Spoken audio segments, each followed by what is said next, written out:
I'm going to start with a sidebar for a hometown shout-out that stretches right across the country. A big hype for the Toronto Blue Jays, who took down the Yankees last night and lifted the whole country with them. Canada's team is flying to the ALCS, and as a big fan, this team gives me all of the feels. I know that's true for everyone across the country, so congratulations. And unfortunately, you're not going to like the next part. And just like the Jays proved that what teamwork and discipline could do on the field, imagine what Canada could achieve if the government showed the same focus.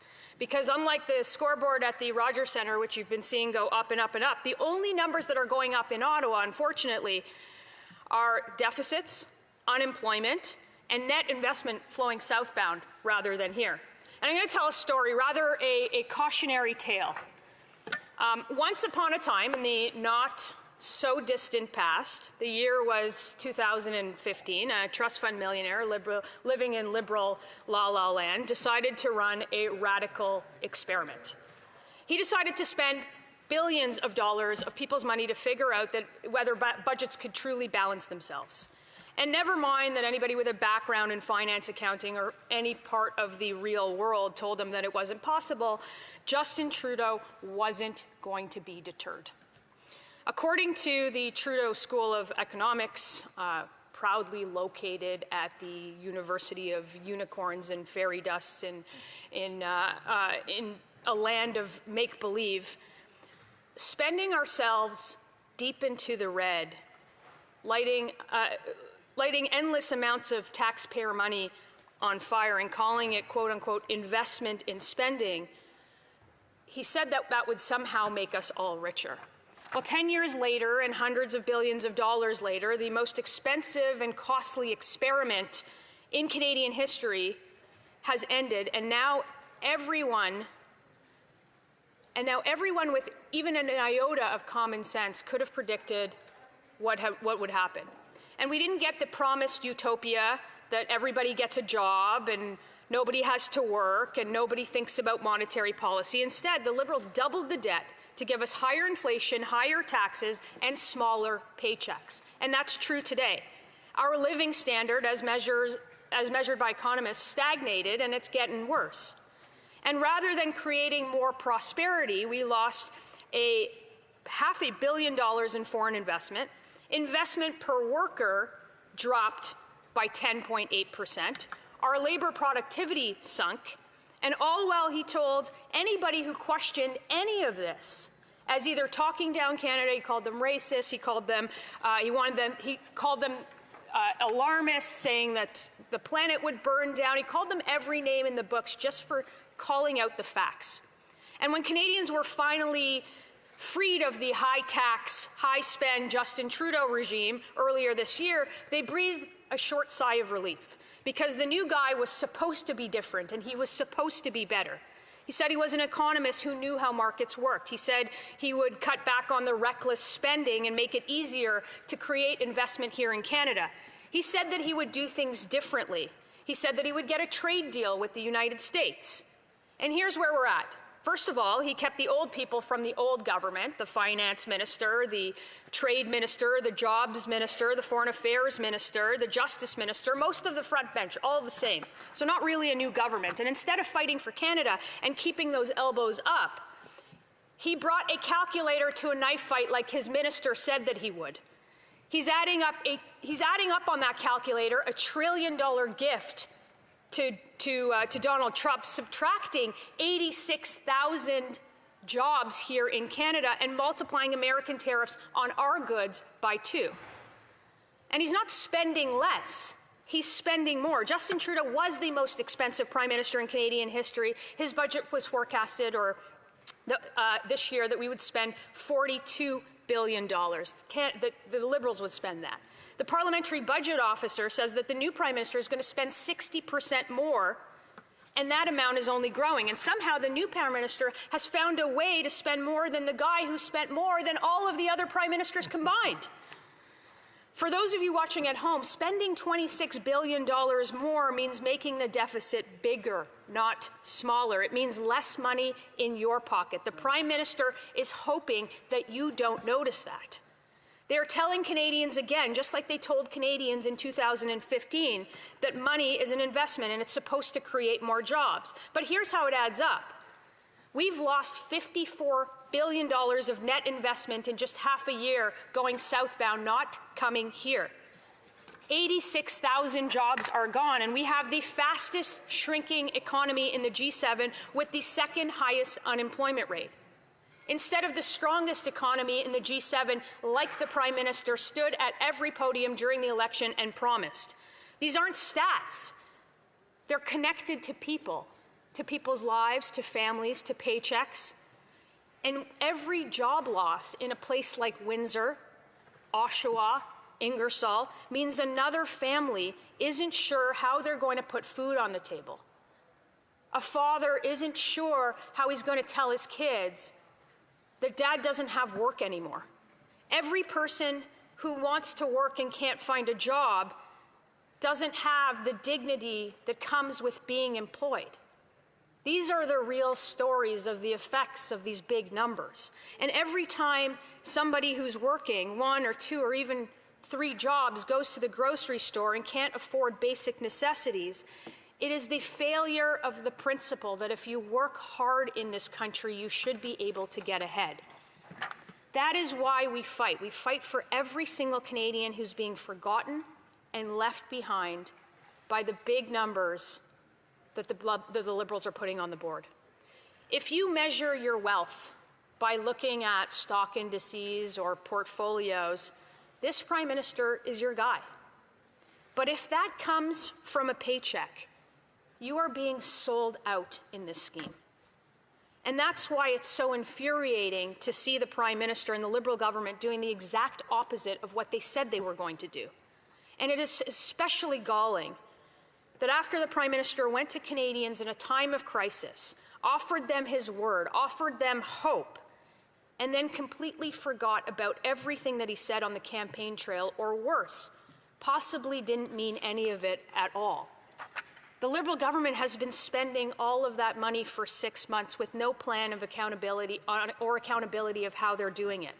The Parliamentary Budget Officer, that's the budget watchdog in this place, says that the government has no fiscal anchors whatsoever. And if you've been listening to the Prime Minister before, then you might have heard a bunch of talk about operational budget versus capital budget. I guarantee you that they will come back 9 times out of 10 when we talk about the out-of-control spending. That's their response to it. But this is not a plan to balance the budget. It's just an absurd proposal to move the goalposts. They're changing their reporting standards that the nonpartisan fiscal watchdog has said will lead to less transparency and doesn't even meet the international standard. So why are we doing it? Well, it's simple. If you really want to know the reason why we're doing it, you can't actually stop the spending and want to brag about balancing a budget without doing that. And if you're trying to do that, you just change the way that you count. That's what we're seeing from them. It's like claiming you ran a marathon, but you quietly moved the finish line 20 meters up. None of this is fiscal responsibility. It's all financial theater. And you're going to see that on November 4th. What they're doing is trying to hide another broken promise of this Prime Minister and this Liberal government full of Liberal ministers who still sit in that front row. They're not going to be able to hide it for much longer because the fiscal watchdog says that we're at the precipice of a cliff. That means the government is spending more money than we can spend. More debt and more interest payments equals higher taxes, higher inflation, fewer jobs for Canadians, and less money spent on the very things that we need them spent on in this country, for services for Canadians. You can't keep doing this over and over again. That's what he said. And so it's time to stop lighting taxpayer money on fire, and it's long past time to toss out the Justin Trudeau fantasy novel on economics, stop doing the same thing, stop plagiarizing his work, and start living in the real world where real people live paycheck to paycheck, where jobs are lost, where hope is no longer. Questions and comments. Question et commentaire. The Honourable Parliamentary Secretary to the Minister of Housing. Speaker, it's sad that the opposition is continuing to spread the divisive message at a time when pride and grit should really unite all Canadians around the challenges that we're facing. These aren't stats, she said, and she's right. These are slogans. The real stats are the following. We have the strongest credit rating in the world, AAA. We have the lowest net debt to GDP ratio in the G7. Right? We have one of the highest rate of growth in the G7 since 2020. The IMF and the OECD project that Canada will have the strongest economic growth in the G7 this year. These are stats. These are real. The other thing she said is that the PM forgot what he said on the campaign trail. I would like to remind a member that we have increased salary for our armed forces, we have cut taxes for Canadians, we have launched a major project office, we have launched Build Canada Home. The question is, will she support us? The Honourable Member for Thornhill. Mr. Speaker, you're right that Canadian pride unites us. And you can tell that to the Prime Minister who moved his company out to New York because he realized that it was his own policies that would hurt the investors that invested in that company. You can tell the Prime Minister who doesn't pay his taxes in Canada about national pride.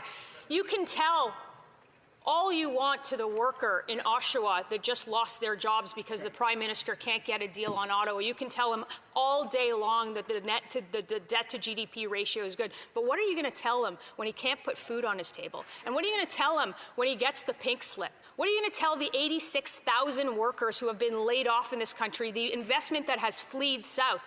What are you going to tell all of those people whose livelihoods are on the line because this government can't control its addiction to spending?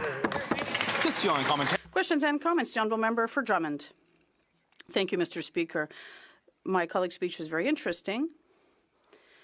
I think that this Conservative motion today finally brings something that the Blot can agree to. It's easy to say that this government's management is deficient. Things are getting worse. This government has to manage a financial crisis for Canadian and Quebec families, but it's decided to cut $90 billion in potential revenue by not imposing counter tariffs, by getting rid of the DST, amongst other things.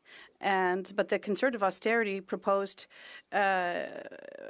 is, well, what are they proposing exactly to stimulate the economy? Because we can't just cut everything. We also need measures to ensure that companies are prosperous and decide to invest in our economy. Thornhill. I'm pleased that that my honourable colleague has finally seeing the light in what the government is putting forward.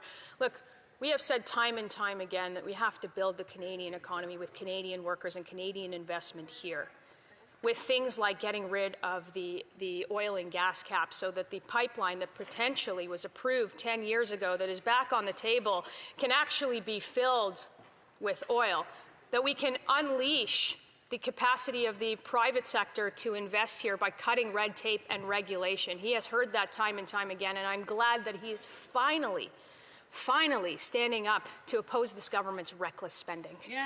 Questions and comments. Now, member for Calgary-Crowfoot.